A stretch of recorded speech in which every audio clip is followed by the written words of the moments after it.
we're going to write the equation of the graph of each of these, and we're going to use sine. We're not going to use cosine. And we're also going to keep in mind that we're really dealing with this situation, plus d, and I am avoiding any horizontal shifting. That would be the c value. That is not in this class, fun as it is.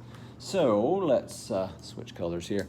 This is the amplitude. You've written this on your notes before. Amplitude. This is the vertical shift. We'll just put Vs. And this is not the period, but it is 2 pi over b. It's going to equal the period, and that's going to help us on all of these. So let's jump in with the very first one. What I like to do first is find out what my vertical shift is. Find out where this thing is centered vertically. So it goes from here, which is at 1, to here, which is at 5. So basically the question really is, what's halfway between 1 and 5? 5, there, let's do it correctly this time. What's halfway between 1 and 5? Well, 3. And it's sort of obvious, like it's 3. There we go. So this is your midline. Your vertical shift is 3. So before you really get too far into this one, you already know some stuff. Let's write this answer in red. Y equals something times sine of something with an x. A is going to go here, B is going to go here, and D is 3. We know it's 3. Okay, let's figure out the amplitude, which I think is, again, fairly obvious. The distance, vertical distance from 3 to 5, or from 3 to 1 is 2. That tells me my amplitude is 2. And then we also need to figure out the period, and so let's figure that out super fast. Sorry, my mind went blank for a second there. Oh my goodness, what's it called? What am I teaching? Okay, here's the beginning of the period. We might think that's the end of it. It's not. That's the end right there, and it ends at 2 pi. So 2 pi divided by whatever b is going to equal the period, which we just decided was 2 pi. So 2 pi over something gives me 2 pi. It must be 1, so there's a 1 in there. Lucky us. Okay, if you think you're done, you're wrong. Ha ha. Okay, you've seen it, so just hang with me for a second. Does this start by going up or by going down? Down. So -2. Okay, same process on the other ones. The next one's going to be a little bit trickier though. So final answer is y equals a sine of bx plus c, or minus c, whatever, minus c technically, and then plus d. Okay, let's find d first. Find them in whatever order you want to, but I personally think that finding the midline is the easiest, and that is the middle, and it's at -2. So we're going to start at -2. Okay? Now, we could also have a conversation about, does this start by going up or by going down? It starts by going up. So whatever number I put here, it's going to be positive. Am I going to put a number there? Yeah, sure, why not? Or maybe not. Let's see. I go up 2, but I really don't go up 2. Let's keep this in mind. This is at -2. This is at -1. So this graph is on a scale of 1/2, meaning that every block represents a half. So when it looks like I'm going up 2, I'm actually going up 1 unit. So this is an understood 1, positive 1, put it or not, it really doesn't matter. Does not impact my life or yours. All right, 2 pi over b equals the period. Well, here's the issue. I don't know what the period is, and this is a little bit tricky. So you would look at this and you'd say, well, it goes up and then down, and there's a period. Now, where is that? I don't know where that is. That's kind of hard to tell. But I did give you a couple numbers here, a couple coordinates that are going to help us figure it out. So we could say a period is from the very top to the very top, or even the very bottom to the very bottom, right? So crest to crest, trough to trough, either one's fine. So from here to here, and it's going to be, well, 3 pi over 4 minus 5 pi over 12. And we're going to subtract those. If we subtract them, we'll know what the horizontal distance is. Notice the vertical distance, or the vertical coordinate, the y-coordinate, is -1 for both of those, which tells us nothing in terms of horizontal distance. So let's subtract those, and I like to subtract fractions by getting a common denominator, and so do you. 4 changes into a 12 by multiplying by 3. We'll do the same thing there.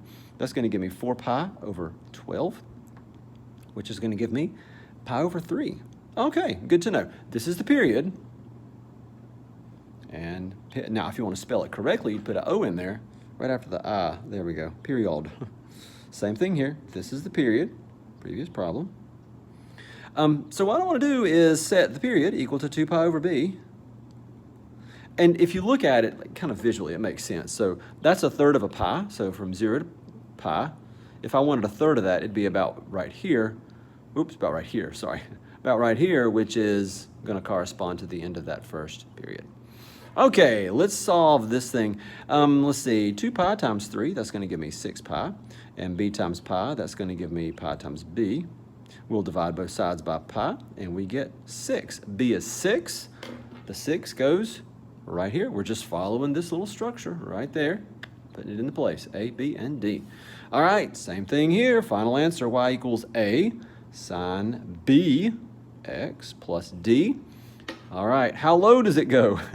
I don't know. Can it limbo? It goes down to -5. How high does it go?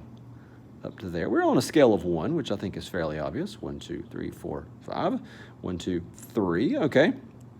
So we go lowest, -5, highest, +3. So from -5 to +3 is going to give me a span of 8. If you cut that in half, you're going to have an amplitude. Here's your midline, which we could sort of tell from the beginning. Your amplitude is going to be from here to the bottom, which would be 1, 2, 3, 4. So I know my amplitude is 4. That's not the way I've normally been starting. And I also know my vertical shift is -1. And now if you're like, that 4, is it positive or negative? You start by going down, so we'll do that, -4. And I don't know the period, but I'm about to find out. So I need to find out what b is. So 2 pi over b is equal to the period, whatever the period is. And the period, let's see, it starts here, does not end here, ends here at 6 pi. So 6 pi. We'll cross multiply. 2 pi times 1 is 2 pi. 6 pi times b is 6 times pi times b. We're going to divide by 6 pi, and we're going to cancel out 6 pi, and b is equal to 2 over 6. That's 1/3. 1/3, good to know. All right, last one. And the last one's going to be a little bit tricky. Notice there are no pi's on your x-axis. What are we going to do? Same thing we've always done. Y equals A sine of B x plus C. And this one has the origin there, okay? Now, normally the origin was over here on the left somewhere. Now it's kind of about 1/3 of the way through the graph, sort of, and kind of about 1/3 of the way through the graph, sort of. There's a lot of approximations in that sentence, but it's here. And it starts at 0 and it ends at 8. So let's see. Well, we do know the vertical shift is 0. So completely useless, but, you know, +0. That's why I wrote it in pencil. Not to say pencils are useless. I'm not insulting this pencil here. I like it just fine. All right, let's figure out the amplitude. Amplitude from the middle of the top is 5, middle of the bottom also 5, of course. Otherwise, it wouldn't be the middle. And we start by going up, so it's positive. And now things get fun. The period, we decided already it's not 4, but 8. So it's 2 pi over something, gives me 8. And we'll just cross multiply this thing. So 2 pi times 1, that's 2 pi. And then 8 times b, that's 8b. And we'll divide by 8. And we cancel. And we're going to have pi over 4. Okay, up to this point, we have not had a pi carried along with the b value. But now we do, and it's okay. So pi over 4 is b.